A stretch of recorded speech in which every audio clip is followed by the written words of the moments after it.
Hey, welcome back for another week of Ziggy Golf, where it's our job to be your betting caddy. This week's tournament is the Sony Open, so we're staying in Hawaii for another week. There are worse things in life. For any other night golf fans out there, we'll get one more week of late night links. The Sony is not the huge purse of the century like we saw last week, so the field considerably weaker with that in mind. We do have a full field event though, so that's a huge improvement from last week in our eyes. Let's get started. Waialae is nothing like Kapalua from last week. Little elevation change, much shorter, much tougher to score. This is one of the oldest courses in terms of PGA Tour stops and has one of the largest course history correlation scores of the entire schedule. So, we know course history is going to matter a ton this week. We'll also value how guys have performed the past couple of years on any course shorter than 7,200 yards, really trying to identify the best tee to green players when it's not in a bombing event. We'll focus course comparables on anything coastal and short. Think Sea Island, Pebble Beach, Harbor Town, and Sedgefield. Other than Pebble Beach, those are all Bermuda grass greens, same as Waialae, so the comp feels good all around. From a stats point of view, we want to reward approach play as per usual, and we'll focus on the proximity range of 150 to 200 yards. We're not going to reward distance or accuracy off the tee, but we'll give a nod to good drives gained, which basically measures how often you have a shot at the green in regulation off your drive.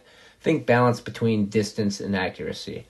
Winds are supposed to be stronger than usual for the event, so we might want to add some weight onto ball striking and away from putting.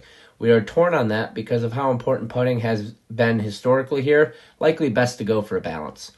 Lastly, there are some trends we often see on the winner. These will not be something that we can add to the models, but more like things to keep in mind when narrowing our selections. Fun facts, most winners have played Waialae 2 or more times. Most winners here have a previous PGA Tour win. Most winners have been 31 or older. Most winners have had a top 10 finish in the fall. All right, let's get to the model analysis. For anyone interested in the full model, it can be found at ziggygolf.substack.com and edited as you see fit. We will link it as well, and you can always DM us. This week, we are breaking the data into two fit scores with an equal 50-50 weighting. One based on course fit. We mentioned how important the course history is, and another around skill fit. We'll combine them then to get a total fit that will be used to educate our picks. So, from a course fit point of view, Russ Henley will always score high on tracks like this. We see a handful of short Bermuda courses on the schedule, and that's where Henley has always made his money. The price on him to win is awful, and we encourage no one to take that. However, the floor is high for him, and he could be a wise finishing position, one and done, or DFS play. Austin Eckroat is going to be a very popular pick this week. He's a young stud from Oklahoma State who has already shown the ability to close wins on the tour. He played an amazing fall and has good history here as well. We had him in mind when the odds came out, but got scared away by how many people are betting him this week. Nothing scientific with avoiding the chalkiest pick of the week, just something that has proven helpful historically.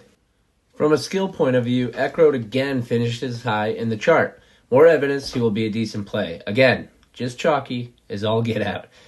Luke Clanton takes the top spot, and we agree with the data. He's still in college. Only a junior too, but holy cow, can this kid mash the ball. He's from Florida, so we love the Bermuda overlap as well. Distance is not a huge value this week. Otherwise, we would see Clanton pace the field in this model even more. Hideki is the most talented guy in the field, and coming off of a win last week. We won't bet the favorite or someone coming off a win, but he's so good. While we are not suggesting betting him for this particular tourney, we would suggest pursuing a Masters future. Of course, he has won at Augusta before, but last week at Kapalua was insane from him, and we are long Matsuyama and buying all the Hideki stock we can. The Masters is the future that we like and best in, but honestly, any of them will show closing line value or CLV by the time the majors roll around. All right, taking a look at the holistic total fit picture, Ben Griffin takes the top spot. A good mix of course and skill scores got him there. After him, we see Henley and Eckroat, both mentioned above, both popular guys this week. Some quick thoughts on other guys. Andrew Novak is not a bet we are making, but great DFS value on him this week. Corey Connors finished well at Kapalua, but we would skip him here. He got it done with his putter last week, and history has shown he won't keep a hot flat stick for long. Taylor Pendrith fits Swileye really well, but anecdotally heard reports of his engagement being a bit lacking last week at Kapalua. JT Poston was our last man cut off the bets and someone we expect to play well this week. With that, here are our bets for the week. We're taking a shot on 7 different guys in the outright market. Same ratio as always. If any of them win, we will profit between 9 to 10 units off the 1 unit risk. We believe a wide number of guys could win this week, so we have a few different angles behind the outrights. First, the up-and-coming group, Luke Clanton and Harry Hall. Harry Hall won the ISCO back in July after a 5-man playoff. More importantly, he's carrying some of the best form in the field this week. 8th, 14th, 13th, and 9th in his last 4 events. He's hot. We like the price on a guy with this good of form. We also like that he's from windy England. With wins possibly being more impactful this week, we value that experience. Then on the green, there are few putters more consistent. Luke Clanton has 0 professional wins because he's still an amateur. However, we've seen him play well in basically every pro event that he's been in, all the while dominating the college ranks. He'll be a PGA player in no time, but the motivation to shorten that waiting curve is definitely here. A win, and he becomes professional by Monday morning's coffee. Clanton is the best driver in the field, maybe on the planet, so we wanted this exposure in case cream rises to the top quickly with this one.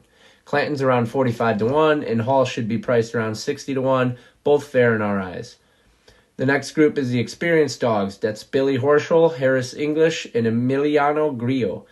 Each of these guys is carrying some form that encouraged us to bet them.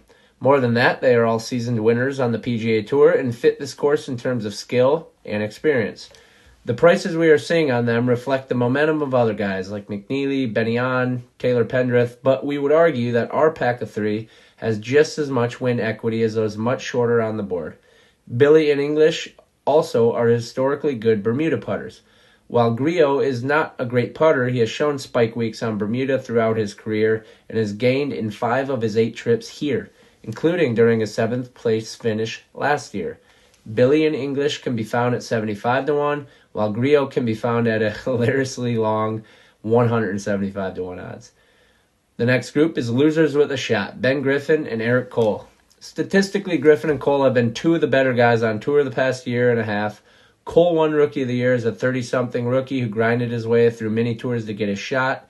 Griffin quit trying pro golf and got a job at an insurance company before trying one more Cinderella run at a golf career 2 years ago. Awesome stories on both of these guys. The issue has not been consistency. It's been a lack of closing out wins. Both guys have been in contention on the final holes and come up short, so a bit of a knock on them winning the Sony with that in mind. However, so much lines up with their skill sets. Both are plus Bermuda putters, both excellent around the green players. Should wins have a large impact. Distance is lacking, but again, we don't need that. Griffin can be found around 65 to 1, while Cole is 105 to 1 on Bet365 as the best price. Between them, we would likely favor Griffin despite the price. Both should be strong, albeit popular DFS options to build around. Ben Griffin top 40 and Eric Cole top 40. These are both solid bets considering the floor on both guys. We often get a decent price in placement markets when the guys have lower win equity. Their outright price slides and the derivative markets follow suit through fancy programming. That often does not consider that the chance of someone like Cole finishing top 40 is probably better than somebody like Billy Horschel. Billy has more win equity, yes, greater chance to win, but also could completely implode and miss the cut. Whenever we comment on high floor, this is basically that situation. Next is Austin Eckroat over Sahith Theegala. We love Sahith as a golfer, but this is not a good fit for him. Wayward drives will be punished, and that's an issue for him. He's the better short game player than Eckroat. We just feel like Eckroat will avoid much of the danger we expect Sahith to find himself in. Due to name recognition, Sahith is the small favorite in this matchup as well, and we think that's incorrect. Next, we have Harry Hall over Thomas Detry. We are high on Hall's chances this week. He has good win experience and a solid enough short game that we would be shocked for a miscut. Detry is a volatile player at almost every course, someone who routinely falls into the traps of carding doubles or triples. The price is juiced towards Hall, yeah, but there's still value in the number. At the time of writing, matchups were not yet posted on DraftKings, FanDuel, or ESPN, but we would like to fade Keith Mitchell in any matchup if you see him listed there. Our closing thoughts, we'll go back to last week. Kapalua is among the most beautiful courses in the world.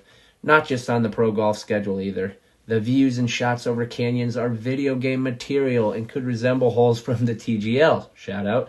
Waialae, on the other hand, has none of the breathtaking views. Even the ocean will not appear as blue since it's so much shallower. However, Waialae is the better golf course from a strategic point of view. So, while our night golf might not look as amazing to the eye, the actual golf being played there will be much better.